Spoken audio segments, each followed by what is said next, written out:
ఓం నమో వెంకటేశాయ నమః.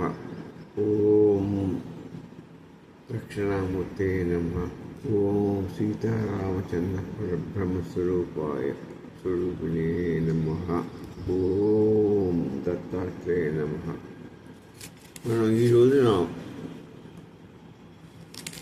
ఈ ఆత్మబోధ కార్యక్రమంలో ఇదివరకు 11 శ్లోకాలు అయిపోయినాయి. ఇప్పుడు కొన్ని అనివార్య కారణం వల్ల లాస్ట్ వీక్ నేను చెప్పలేదు. ఈరోజు నుంచి మళ్ళీ తిరిగి ప్రారంభించుకుందాం.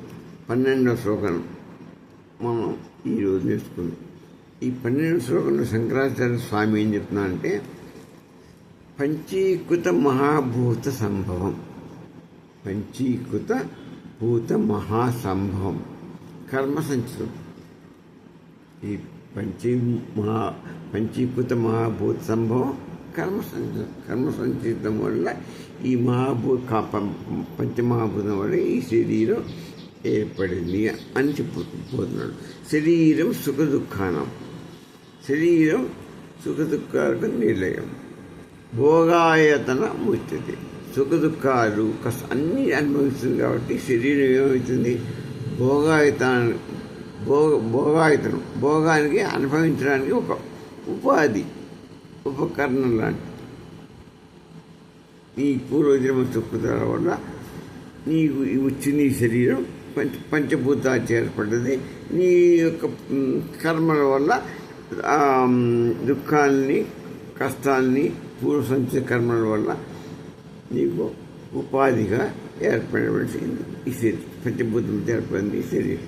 ఇది అని చెప్తున్నాడు స్వామి.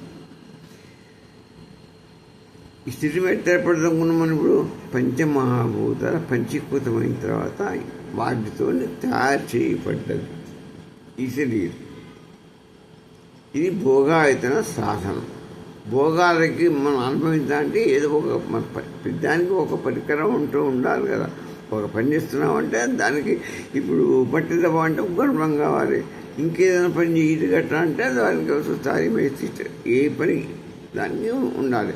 మన సంబంధం ఈ శరీరాన్ని మనం నిలపాలి అంటే మనకు కొన్ని వస్తువులు, ఒక ఆధారం అన్ని చూపించాలి భగవంతుడు. శరీరం ఇచ్చింది మరి దానికి కదా. అందులో ఇది భోగా అయితే శరీరం. దానికి తగ్గట్టుగా పంచభూతాలతో మనం తయారు చేయడం, పంచభూతాలని మనకు ఆధారంగా చేశాడు. మన సంవత్సరం బతకడానికి, శక్తిని ఇవ్వటానికి, అన్ని కర్మ చేయటానికి, సుఖ దుఃఖాలు పొందటానికి అన్నిటికీ శరీరాన్ని తయారు చేశాడు భగవంతుడు. అయితే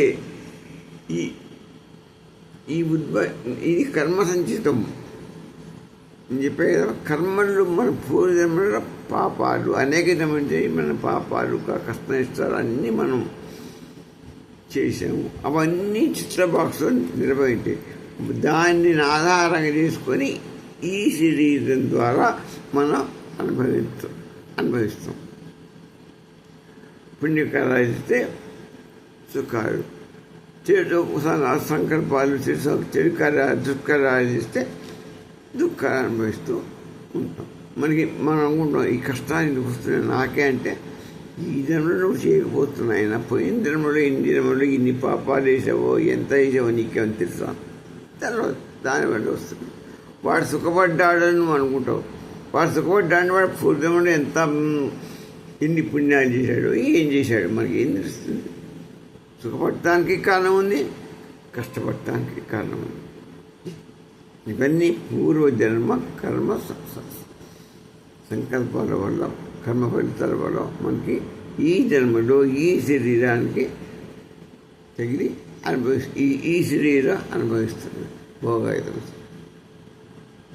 అందుకోసమే మనం కష్టాలు వస్తున్నాయని కానీ అవి మనం చేసుకునే భగవంతుడు ఇచ్చే. ఎందుకు ఇచ్చారా భగవంతుడు నాకు ఈ కష్టం అంటాం. ఎందుకు ఇచ్చారా భగవంతుడు ఈ సుఖం, ఈ కష్టం అని మనం లేకపోయి అన్నీ మనం బాధపడతాం. అన్నిటికీ దానికి భగవంతుడు ఏం చేయలేదు. మనమే వెనక జన్మల్లో మనం ఎన్నో కర్మలు చేసి కూర్చున్నాం. ఆ కర్మల వల్ల మనకి వస్తున్నాయి. ఆ కర్మ సంచితాల వల్ల మనకు ఏర్పడ్డదే ఇది. శరీరం అనేది ఏంటి? దేహం. సుఖ దుఃఖానాం సుఖం అన్నాడు. సుఖ దుఃఖాలకి ఆలయం ఈ శరీరం, ఆలయం. భోగాలకు కూడా ఆలయం. సుఖ దుఃఖాలకి భోగాలు అంటే అది సుఖ దుఃఖాలు అంటే భోగాలే. భోగాలకు ఉండేదేం, కష్టాలకు ఉండేదేం ఉచ్యతే అని చెప్తున్నాడు శంకరాచార్యుడు. అంటే మనం ఈ మానవ జన్మ ఈ శరీరం ఎందుకు వచ్చింది అంటే పూర్వజన్మ సుకృత పాప కానీ పుణ్యకర్మలు కానీ ఏ కర్మలు చేసినా వాటిని యొక్క ఫలితాన్ని అనుభవించడానికి మనకు ఈ శరీరం ఏర్పాటు చేయబడినది. పంచభూతాల వల్ల ఏర్పడింది. వాటి వల్లనే మన శరీరం సాధనేది, వాటి వల్లనే కష్టాలు కూడా వస్తాయి. దానిలోనే మంచి వరకు కలిసిపోతాం. దానిలోంచి పుట్టాం, మళ్ళీ పంచభూతాల్లోనే కలిసిపోతాం, అనుభవించి వెళ్ళిపోతాం. అది తెలుసుకోవాలి మానవుడు. పుట్టుతాం, పంచభూతాల నుంచే పుట్టాం, శరీరం తయారైంది, పంచభూతాల వల్లనే ఈ కష్టాలన్నీ అనుభవిస్తాం. ఆ పంచభూతాల వల్లనే మనం చివరికి లీనమే, ఆ పంచభూతాల్లోనే లీనమే. ఈ శరీరానికి ఏముంది? ఏమీ లేదు, అంతా పుట్టిదే. పోయిన జన్మ ఇప్పుడు క్లియర్ అయిపోయాడు. కానీ పోయిన వాళ్ళ జన్మలు చేసిన పుణ్యకర్మలకి పాపకర్మలకి అనుభవించడానికే వచ్చావు. ఈ శరీరంతో అనుభవించు. మళ్ళీ ఈ జన్మలో పాపాలు పుణ్యాలు మళ్ళీ చేయి. అవి అనుభవిస్తూ మళ్ళీ కొత్తగా నువ్వు సంపాదించుకుంటున్నావు. మళ్ళీ వచ్చే జన్మలో మళ్ళా ఇంకో జన్మ ఎత్తావు. ఆ జన్మలో కూడా మళ్ళీ కర్మలు చేస్తుంటావు, ఫలితాలు వస్తుంటాయి, నీకు పోతుంటాయి.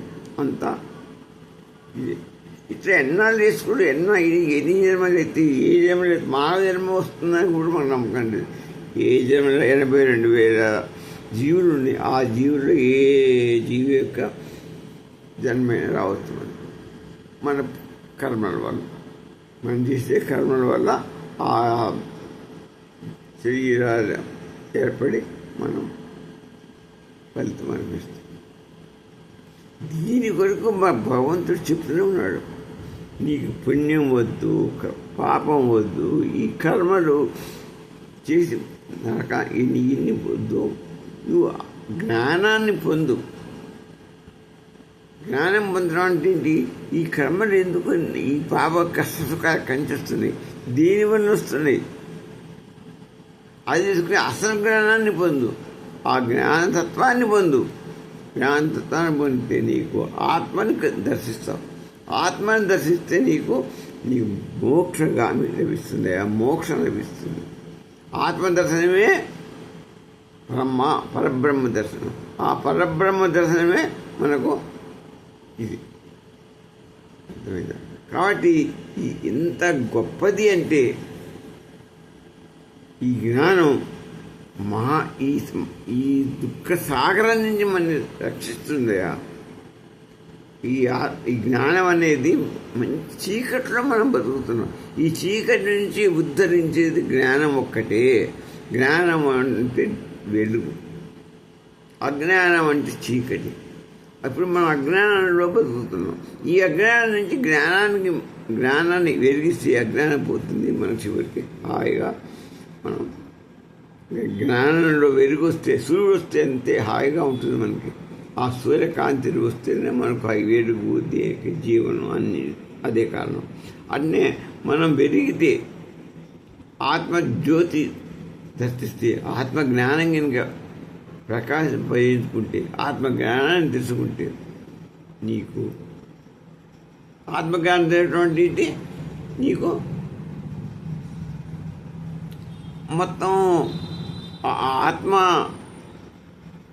సూర్యుడు ప్రకాశిస్తుంది, దాని వెలుగు ప్రకాశం ఉంటుంది.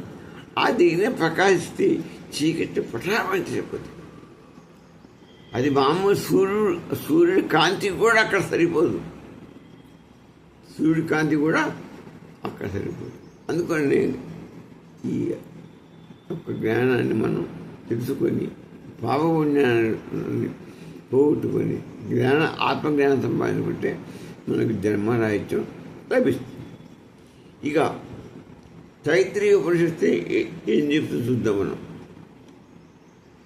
తైత్రీయ ఉపనిషత్తు అన్నమయ కోశం, అదే శరీరం. అన్నం ద్వారానే మనకు భూమి ద్వారా బియ్యాలు గోధుమలు పదార్థాలన్నీ పంటే దాన్ని తింటాం, అదే అన్నమయ కోశం. దాని ద్వారానే ఈ శరీరం చిన్న శరీరం దగ్గర నుంచి చిన్న పిల్లగాడి దగ్గర నుంచి పెద్ద శరీరం వరకు కూడా నీకు పోషణార్థం అదే. రోజు అదే శక్తిని ఇస్తుంది, అదే పోషిస్తుంది. అన్నమయ కోశం ఏంటి? నీకు ఆధారం, శరీర పోషణార్థం ఆధారం. కష్టోపరిస్థితి ఏం చెప్పింది సార్? ఈ శరీరం ఒక రథం లాంటిది. ఆత్మ రధికుడు. ఆయన ఏం చేస్తాడంటే నీ పూర్వకర్మల ద్వారా చేసే సంచిత కర్మల ద్వారా ఆయన ఈ శరీరం అనే రథాన్ని ఆత్మ అనే ఒక రధికుడు నడుపుతున్నాడు.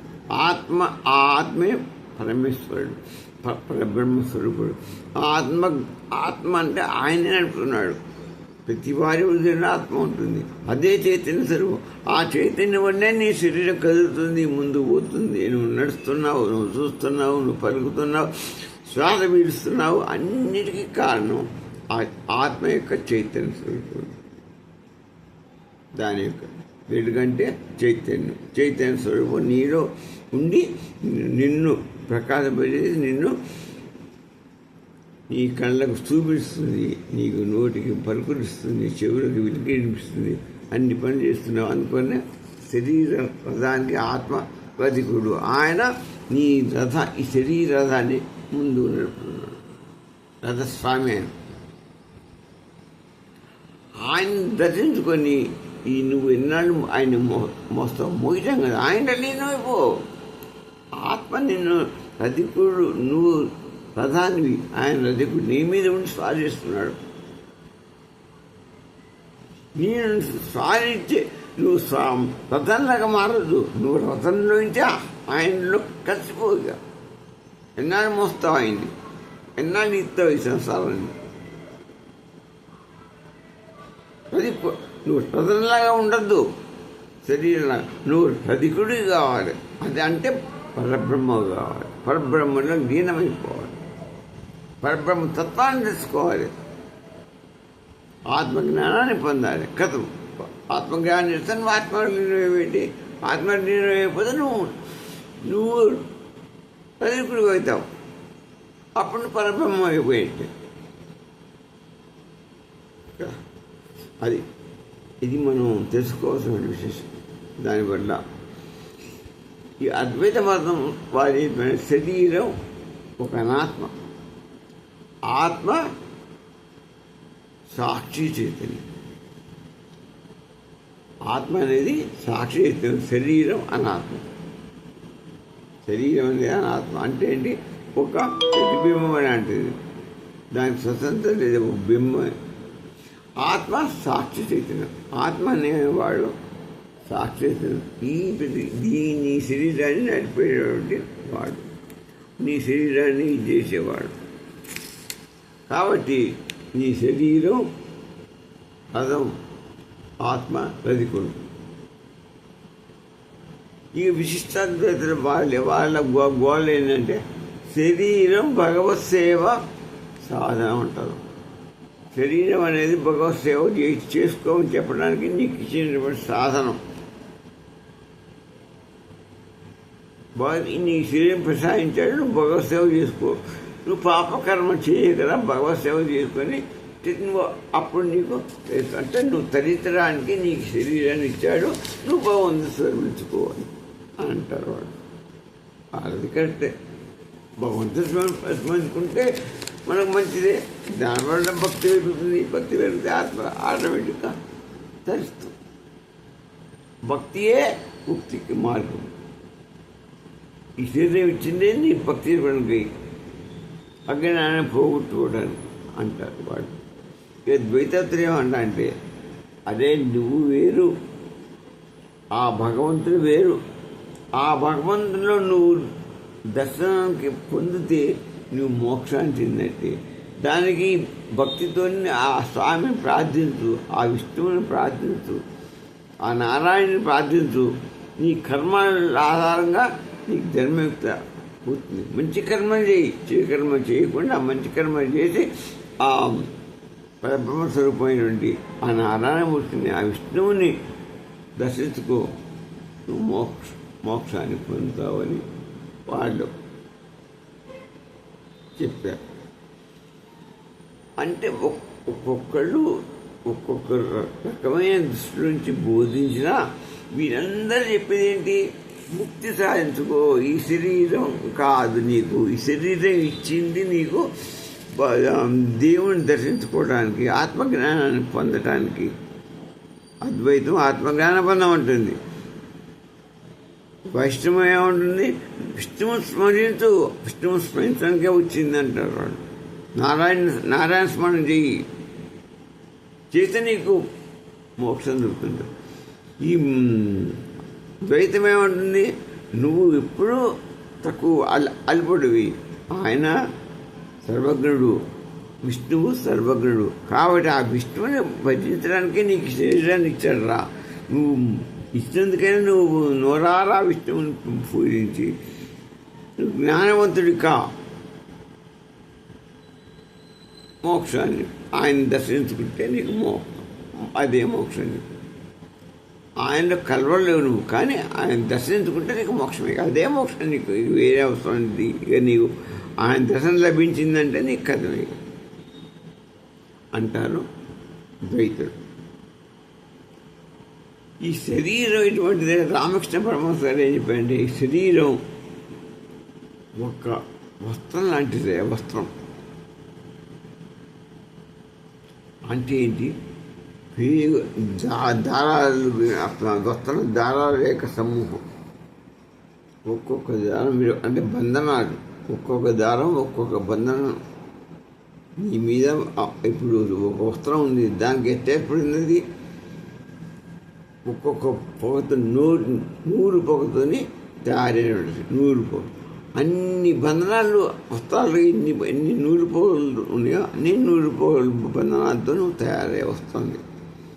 ఆ వస్త్రంలాగా ఉన్నవాడే ఆ బంధనాన్ని తొలగించుకో అని చెప్పాడు ఎవరు? రామకృష్ణ పరమహంస. స్వామి వివేకానంద గారు ఏం చెప్పంటే, the body is only an instrument of the soul. The body is only an instrument, ఉపకరణం ఆఫ్ ద సోల్. ఆత్మకి ఒక ఉపకరణం చెప్పేగా. ఇది ఒక రథం, ఉపకరణం, భోగాయుతానికి ఒక సాధనం. ఆత్మరథికుడు, నువ్వు రథానివి, నీ శరీరం రథం ఆయన నడిపిస్తున్నాడు. అనుకుని నీ ఆ సోల్ అంటే ఆత్మకి ఇన్స్ట్రుమెంట్. ఫస్ట్ చెప్పింది అదే, చెప్పింది మొట్టమొదటి చెప్పిన మాట అదే వివేకానంద స్వామి గారు చెప్పారు. ఏమని చెప్తున్నాడు? ద బాడీ, శరీరం ఈజ్ ఓన్లీ ఒక్కటే, ఈ బాడీ శరీరం ఒకటే, and instrument of the soul. ఆత్మ ఎక్కువ ఒక ఇన్స్ట్రుమెంట్, సాధన లాంటిది. ఇక మనకు లాస్ట్గా ఏం తెలుస్తుందంటే, దీన్ని మనం వేదం మంచిగా అర్థం చేసుకున్న శరీరం పంచభూత నిర్మాణం. పంచభూత నిర్మాణం, ఈ పంచభూతాలు ఏంటంటే వస్తువులు అన్నిటికీ పంచభూతాలు రాయిస్తాయి. ఈ పంచభూతాలతోనే మనం శరీరం చేసింది. ఆ పంచభూతాలు తయారు చేయబడిన ప్రతిదీ నశించిపోతుంది. అంటే నీ శరీరం కూడా ఆ పంచభూతాలతో తయారు చేయబడదు కాబట్టి నశించిపోతుందని తెలుసుకో. నువ్వు శాస్త్రుడు కావు. ఎందుకు కావు? నువ్వు పంచభూతాలతో తయారు పంచభూతాలతో తయారు చేయబడిన సాధనం ఏది కూడా ఆ సాధనం నిలబడదు. అది మార్పు చెందుతుంది, నశిస్తుంది, క్షీణిస్తుంది, అన్ని మార్పు చెందుకుంటూ చివరికి నశిస్తుంది. కాబట్టి నువ్వు కూడా నశించిపోయేవాడు, ఎప్పటికైనా నశించిపోయేవాడు.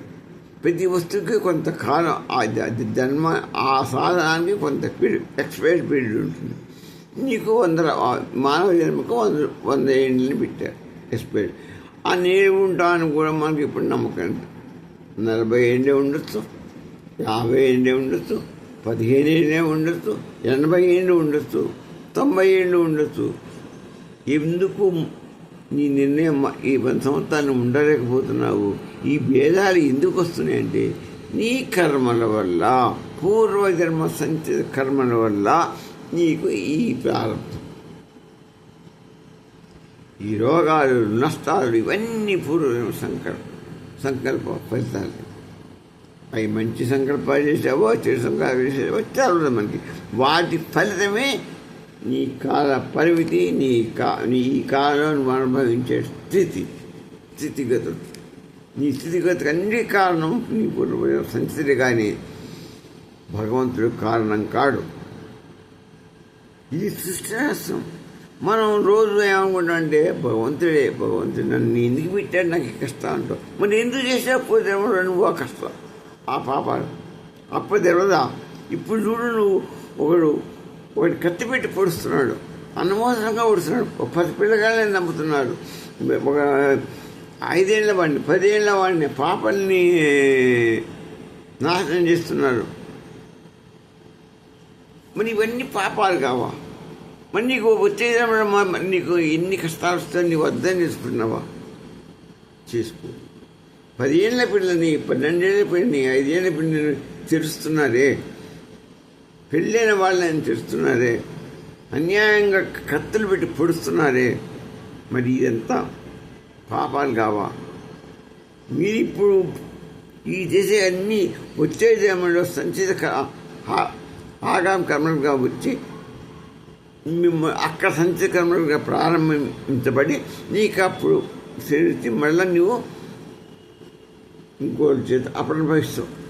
అప్పుడు ఆయన ఏ శిక్ష ఇస్తాడు, ఆ శిక్షాన్ని పాప కష్టత. అప్పుడు మనం అనుకుంటావు, అయిపోయి నాకు ఈ కష్టమైన వచ్చింది, నన్ను వాడు పొడిచాడే, నేను ఎందుకు పొడిచాడు? నువ్వు అప్పుడు పొడిచావు కాబట్టి ఇప్పుడు నిన్ను ఇప్పుడు పొడిచాడు. ఈ జన్మలో వాడు పొడిచాడు.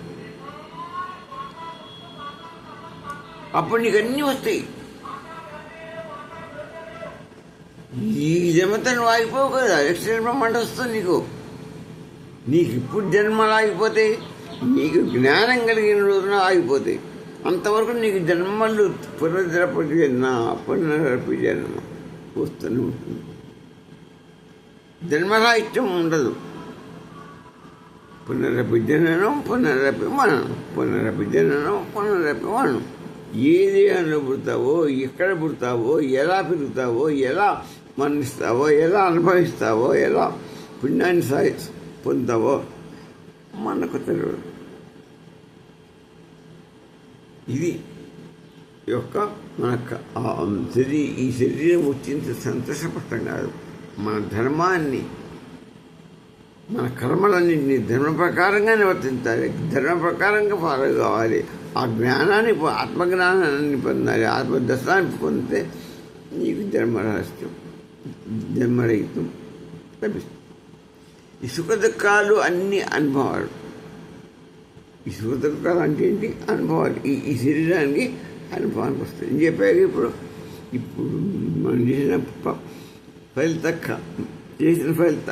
కర్మల ఫలితాలే వచ్చేసి అనుభవిస్తాం. ఒక్క పై ఈజన కూడా నీకు అనుభవిస్తావు. పై ఎందుకు ఈజన అనిపిస్తా? ఆ పాత ఖాళీ అయిపోయిన కర్మలు ఇప్పుడు ఈజన చేసేవి కూడా ఇప్పుడే నీకు స్టార్ట్ అవుతాయి. నీకు కంటిన్యూషన్ ఉంటాయి. నువ్వు చేసిన పనులు అయిపోయేంత వరకు నీకు నడుస్తూనే ఉంటుంది. వాడు అనుకుంటాడు, ఏదో వీడు ఇంత చేశాడు, వీడికి ఇంత ఇంత ఇంత కారణ నష్టజాతకుడు, వీడింత మంచి దుష్టుడు, వీడికి ఏం కావట్లేదు అంటారు. కాటలేదంటే దానికి కారణం ఉంది. వాడి పూర్వజన్మలో కొంత పుణ్యం చేశాడు. ఆ పుణ్య ఫలితం వల్ల ఇప్పుడు వాడు ఇప్పుడు పాపం చేస్తే స్థిరంగా నిలబడుతున్నాడు. మళ్ళీ ఈ పుణ్యం అందిన తర్వాత ఇప్పుడు చేసిన ఈ కర్మలన్నిటికీ వాడు ఫలితాన్ని అనుభవించేస్తాడు. అది ఈ జన్మలోనే మళ్ళీ వచ్చే జన్మలైనా భవిష్యత్తులైనా మళ్ళీ స్టార్ట్ అవుతుంది. ఎక్కడికి పోదు. ఇప్పుడు చేసిన పాపం ఫలితం ఇప్పుడు అనుభవించకపోయినా నెక్స్ట్ జన్మ క్యారీ ఫార్వర్డ్ అవుతుంది. చిత్త బాక్స్ అన్నీ స్టాక్ అవుతాయి. ఎందుకు ఇప్పుడు మరి చాలామంది అంటారు, అయ్యి వాడు అంత దుర్మార్గుడు, వాడికి ఏం కట్టలేదు ఏంటి, వాడు అంత నాశనం అయిపోతున్నా, వాడు మహాభోగాలు అనుభవిస్తున్నా అంటే వాడు పూర్వజులు కూడా కొంత పుణ్యకార్యాలు చేశాడు. అందుకు వాడి పుణ్యం ఎక్కువ ఉంది అక్కడ, పాపకరం ఉంది. ఈ జన్మలో ఇంత పాపం చేసినా కూడా బాగా పుట్టిన పుణ్యం వల్ల ఇప్పుడు పెరుగుతున్నాడు. వాటికి ఇంకా ఇది అటాక్ కాదే, ఆ పాప ఫలితం ఒక అయ్యే తరిగిపోతే ఆ పుణ్యం తరిగిపోయిందండి, ఈ పాపాలు మళ్ళీ స్టార్ట్ అయింది. అప్పుడు వాడి బతుకు